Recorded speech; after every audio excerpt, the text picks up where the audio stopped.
بسم اللہ الرحمن الرحیم۔ السلام علیکم۔ جب صحرا کی تپتی ریت ہواؤں کے ساتھ سرگوشی کرتی ہے تو ایک چیز بڑی وضاحت کے ساتھ بتائی جاتی ہے کہ حضرت عمر رضی اللہ تعالیٰ عنہ شجاعت اور اطاعت اور قناعت کے بے مثال پیکر ہیں۔ تیر اندازی، پہلوانی اور خطابت میں آپ نے مہارت حاصل کی تھی۔ اسی زمانے میں ہی لکھنا پڑھنا آپ نے سیکھ لیا تھا۔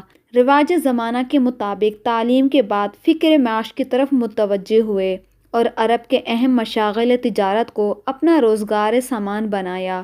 تجارت کے سلسلے میں آپ نے دور دراز ممالک میں سفر کیے۔ اس سے آپ کو بڑے تجربات حاصل ہوئے۔ خود اعتمادی، بلند حوصلہ اور معاملہ فہمی اور دور اندیشی اس کا نتیجہ تھا۔ قبائل کے درمیان معمولی رنجشوں کو اپنے غیر معمولی فیصلے اور تدبر سے بہت جلدی حل فرما لیا کرتے تھے۔ حضرت عمر رضی اللہ تعالیٰ عنہ کا 27واں سال تھا کہ ریگستان عرب میں اسلام کا سورج طلوع ہوا۔ مکے کی وادیوں سے توحید کی آوازیں بلند ہونے لگیں۔ مشرکین عرب کے ساتھ آپ کے لیے یہ آواز نامانوس تھی۔ آپ اس پر سخت برہم ہوئے، یہاں تک کہ جس کے بارے میں بھی آپ کو پتہ چلتا کہ وہ مسلمان ہوا ہے تو اس کے جانی دشمن بن جاتے۔ ان کے خاندان کی ایک کنیز مسلمان ہو گئی تھیں۔ اس کو اتنا مارتے مارتے تھک جاتے تھے۔ اس کنیز کے علاوہ بھی جس پر زور چلتا اس کو خوب مارتے پیٹتے، لیکن اسلام کا نشہ ہی ایسا تھا جس کے اوپر ایک بار چڑھ جاتا تو اترنے کا نام ہی نہیں لیتا تھا۔ ان تمام سختیوں سے ایک شخص کو بھی اسلام سے نہ اتار سکے۔ قریش مکہ میں سیدنا عمر فاروق رضی اللہ تعالیٰ عنہ کی طرح ابو جہل بھی مسلمانوں کے دشمن تھے۔ ایک دن نبی پاک صلی اللہ علیہ وآلہ وسلم نے دعا فرمائی، اے اللہ، اسلام کو یا تو عمر بن خطاب یا ابو جہل کے ذریعے معزز فرما، مگر یہ دولت تو ازل سے ہی حضرت عمر فاروق رضی اللہ تعالیٰ عنہ کی قسمت میں لکھی جا چکی تھی۔ دعا نبی کی ہو اور پوری نہ ہو، یہ کیسے ہو سکتا ہے؟ اسلام کا سب سے بڑا دشمن جان نثار اور دوست بن گیا۔ اللہ نے حضرت عمر فاروق کو اسلام کی نعمت سے نواز دیا اور ان کے اسلام لانے سے ایک زلزلہ برپا ہو گیا۔ مشرکین مکہ ان کے گھر کے ارد گرد جمع ہو گئے کہ صباح عمر کہ عمر جو ہے بد دین ہو گیا۔ لیکن کسے معلوم تھا کہ عمر فاروق نے اپنی زندگی کا مقصد جان لیا تھا۔ سیدنا عمر فاروق رضی اللہ تعالیٰ عنہ کے اسلام لانے سے ایک نیا دور شروع ہو گیا۔ اس وقت 40 کے قریب افراد اسلام میں داخل ہو چکے تھے، لیکن وہ ایک نہایت بے بسی اور مجبوری کی زندگی بسر کر رہے تھے۔ اعلانیہ فرائض مذہبی ادا کرنا تو درکنار، اپنے آپ کو مسلمان ظاہر کرنا بھی خطرے سے خالی نہیں تھا۔ سب کے سامنے نماز پڑھنا بھی ناممکن تھا۔ آپ نے مشرکین کو جمع کر کے بڑی جرأت مندی اور بہادری سے اپنے اسلام لانے کا اعلان کیا اور فرمایا کہ کسی میں اتنی ہمت نہیں کہ آپ کے سامنے کھڑا ہو جائے۔ آپ کے ماموں نے دیکھا کہ اسلام کا معاملہ ابھی تازہ ہے، مشرکین حضرت عمر کو کوئی نقصان نہ پہنچا دیں، چنانچہ انہوں نے انہیں اپنی امان میں رکھ لیا۔ لیکن امیر المومنین اسلام سے قبل اپنی آنکھوں سے مسلمانوں کی مظلومیت اور بے بسی دیکھ چکے تھے، اس لیے مسلمانوں کی محبت کی وجہ سے اس امان کو ٹھکرا دیا اور عام مسلمانوں کی طرح مل کر مشرکین کے مصائب کو استقامت کے ساتھ سہنے کو تیار ہو گئے اور اعلان کیا کہ اب نماز جماعت کے ساتھ خانہ کعبہ میں ادا کی جائے گی۔ یہ پہلا موقع تھا مسلمانوں نے کعبے میں نماز ادا کی۔ اس بہادری کے انعام کے طور پر دربار نبوت سے فاروق کا لقب ملا۔ مکہ میں جس طرح مسلمانوں کی تعداد بڑھتی گئی، مشرکین قریش کا بغض اور عناد بھی بڑھتا گیا۔ پہلے وہ فطرتی اور خون خواری اور جوش مذہب کی وجہ سے اذیت پہنچاتے تھے، لیکن اب انہوں نے سیاسی استحصال بھی شروع کر دیا تھا۔ مکہ میں مسلمانوں کی زندگی مشکل سے مشکل تر بنتی جا رہی تھی۔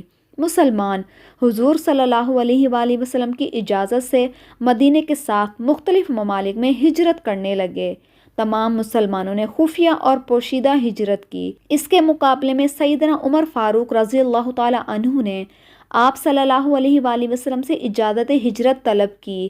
اجازت ملنے پر جس شان و شوکت سے آپ نے ہجرت کا سفر شروع کیا وہ قابل بیان ہے۔ آپ نے گردن میں تلوار لٹکائی، تیر نکال کر ہاتھ میں رکھے کعبہ کے پاس آئے اور کعبہ کا 7 طواف کیے، مقام ابراہیم پر 2 نفل ادا کیے اور اشراف قریش کعبہ کے ارد گرد چھوٹی چھوٹی جماعتوں میں بٹ کر بیٹھے ہوئے تھے۔ تمہارے چہرے خواب آلود ہوں، جو چاہتا ہے کہ اس کے بچے یتیم ہوں یا اس کی بیوی بیوہ بنے تو وہ اس وادی کے پار آ کر میرا مقابلہ کر لے۔ سنو، میں مدینے کی طرف ہجرت کر رہا ہوں، کون ہے میرے مقابلے کا؟ تیار ہو کر میدان میں آ جائے۔ للکار فاروقی کے سامنے سب کی بہادری دم توڑ گئی تھی اور کوئی بھی مقابلہ کرنے کے لیے تیار نہ ہوا۔ اس کے بعد جماعت در جماعت ہجرت کر کے مدینے میں جمع ہونے لگے، حتیٰ کہ سرور کونین صلی اللہ علیہ وآلہ وسلم خود ہجرت کر کے مدینہ نازل ہوئے۔ آپ صلی اللہ علیہ وآلہ وسلم نے مہاجرین اور انصار کے درمیان بھائی چارہ قائم کیا۔ انصار نے اس میں جان نثاری کی مثالیں قائم کی۔ مدینے میں اب مسلمان سکون اور اطمینان کے ساتھ عبادت کرنے لگے تھے۔ غزوہ بدر کا عظیم معرکہ پیش آیا۔ امیر المومنین اس معرکے میں حضور صلی اللہ علیہ وآلہ وسلم کے لیے اپنی مدبرانہ رائے، معاملہ فہمی اور اس شجاعت اور بہادری کے ساتھ دستے بازو بنے رہے۔ اس موقع پر مسلمان سرخ روح ہوئے، کامیابی اور کامرانی ان کے نصیب بنی، کفار کو شکست سے دوچار ہونا پڑا۔ اس موقع پہ سرداران قریش کی بڑی تعداد گرفتار ہوئی۔ اس بات پر بحث ہونے لگی کہ ان کے ساتھ کیا معاملہ کیا جائے۔ سیدنا ابو بکر صدیق رضی اللہ تعالیٰ عنہ اور دیگر صحابہ کی رائے یہ تھی کہ ان سے فدیہ لے کر انہیں آزاد کر دیا جائے، جبکہ امیر المومنین کی رائے یہ تھی کہ ان سب کو قتل کر دیا جائے۔ حضور صلی اللہ علیہ وآلہ وسلم نے حضرت ابو بکر صدیق اور اکثر صحابہ کی رائے پر عمل کرتے ہوئے ان تمام کا فدیہ لے کر ان کو آزاد کر دیا، لیکن اس کے بعد قرآن پاک کی آیتیں نازل ہوئیں۔ اس کے علاوہ آپ نے جنگ احد، جنگ خندق، خیبر اور فتح مکہ جیسے عظیم معرکوں میں بھی نمایاں خدمت سر انجام دیں۔ حضرت ابو بکر صدیق رضی اللہ تعالیٰ عنہ کی وفات کے بعد آپ خلافت میں آئے۔ اپنے 10 سال کے دور خلافت میں فارس، روم، ایران، عراق، شام، بیت المقدس جیسے عظیم سلطنتوں کو فتح کیا۔ وقت کے فرعونوں کی حکومت کے تختے الٹ دیے، پوری دنیا میں اسلام کا ڈنکا بجا دیا۔ اپنے دور خلافت میں ملکی نظام اور نصب کو باقاعدہ منظم کیا۔ آپ کی حکومت میں ملک کے تمام ضروری شعبے وجود میں آ چکے تھے۔ اپنے مملکت کو صوبوں اور ضلعوں میں تقسیم کیا۔ ہر صوبے میں بڑے عہدیدار مقرر کیے، جن میں حاکم، صوبہ قاضی، منشی اور کلرک وغیرہ شامل تھے۔ ملکی اور قومی مسائل مجلس شورا میں پیش ہو کر طے پاتے تھے۔ آپ اپنے دور خلافت میں حاکم اور حکومتی ملازمین کی بڑی نگرانی کرتے تھے۔ اگر ضرورت بھی پڑتی تو عدالت کے کٹہرے میں لا کر کھڑے کر دیتے تھے۔ آپ نے قابل زراعت زمین کے لیے نہریں کھدوائیں، زراعت کے پیشے کو فروغ دیا، عشر و خراج کے منظم احکام جاری فرمائے، جیل خانے اور بیت المال بنوائے، تعمیرات کو سرکاری طور پر اور ترقی دلوائی۔ آپ نے نئی آبادیاں بھی قائم کیں، جس میں بصرہ اور کوفہ اور دیگر شہر بھی شامل ہیں۔ اشاعت اسلام کے لیے آپ کی خدمت قابل دید ہے۔ آپ کے اشاعت پر قرآن جو اثاثہ اسلام اور دستور منشور ہے مرتب کیا گیا۔ آپ نے اپنے دور خلافت میں اس کے درس اور تدریس کو بھی رواج دیا، معلمین اور حفاظ اور معززین کی تنخواہ مقرر کیں۔ اشاعت حدیث کے لیے بھی صحابہ کو مختلف ممالک کی طرف روانہ فرمایا۔ آپ نقل حدیث میں بڑی احتیاط فرماتے تھے۔ تمام ممالک میں فقہ کرام کو مقرر کیا۔ مختلف فقہی مسائل میں صحابہ کرام سے مشورہ کر کے ایک رائے طے کرواتے تھے۔ مسجد نبوی کو بھی وسعت دی، نئی مساجد تعمیر کروائیں، ان کی ضروریات کا بندوبست کروایا، حرم کی توسیع کی۔ آپ کے دور خلافت کا نمایاں وصف عدل اور انصاف تھا۔ شاہ و گدا، امیر و غریب، عزیز و بیگانہ، سب کے لیے ایک ہی قانون تھا۔ عدل فاروقی کا دائرہ صرف مسلمانوں تک محدود نہیں تھا، بلکہ ان کا دیوان عدل و مسلمان، یہودی اور عیسائی سب کے لیے یکساں تھا۔ آپ فطرتاً بہت ذہین اور صابر رائے تھے۔ آپ کی رائے کے مطابق کم و بیش 20 آیتوں کا نزول قرآن کریم میں اترا، جنہیں موافقات عمر کے نام سے یاد کیا جاتا ہے۔ وہ نزول ہوا۔ اسیران بدر، اذان، حرمت شراب، مقام ابراہیم مصلی بنانا، ازواج مطہرات کے پردے سے متعلق آراء مشہور ہیں۔ قربت نبی علیہ السلام کی وجہ سے آپ کو احکام میں بہت مہارت تھی۔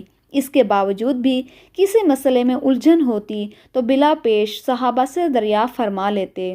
قرآن مجید کی تلاوت کرتے وقت موجودانہ انداز میں بڑا غور فرماتے تھے۔ اس کی بدولت قرآن مجید سے دلائل دینے میں بڑی مہارت رکھتے تھے۔ آپ کے اخلاق اور عادات دین محمدی کی عملی تصویر تھی۔ حق پرستی، دستگوئی اور سادگی عکس نمایاں نظر آتا تھا۔ جنت کا پروانہ ملنے کے باوجود بھی آپ کا خوف خداوندی اور خشیت الہی قابل دید تھی۔ رات بھر عبادت اور ذکر و اذکار میں مشغول رہتے تھے۔ نماز میں عموماً ان آیات کو تلاوت فرماتے تھے جس میں خدا کی عظمت اور جلال کا بیان ہوا ہو۔ ان آیات کی وجہ سے آپ اس قدر روتے تھے کہ آپ کی آواز بند ہو جاتی تھی۔ سیدنا عمر فاروق رضی اللہ تعالیٰ عنہ کے دل میں حب رسول اور اتباع سنت رچی بسی ہوئی تھی۔ آپ جمال نبوت کے سچے شیدائی تھے۔ اس راہ میں جان و مال، اولاد و عزیز و اقارب کی قربانی کرنے میں پیچھے نہیں ہٹتے تھے۔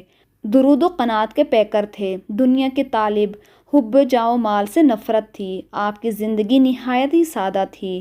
کھانے میں بغیر چھنے ہوئے آٹے کی معمولی سی روٹی اور روغن زیتون ہوتا تھا۔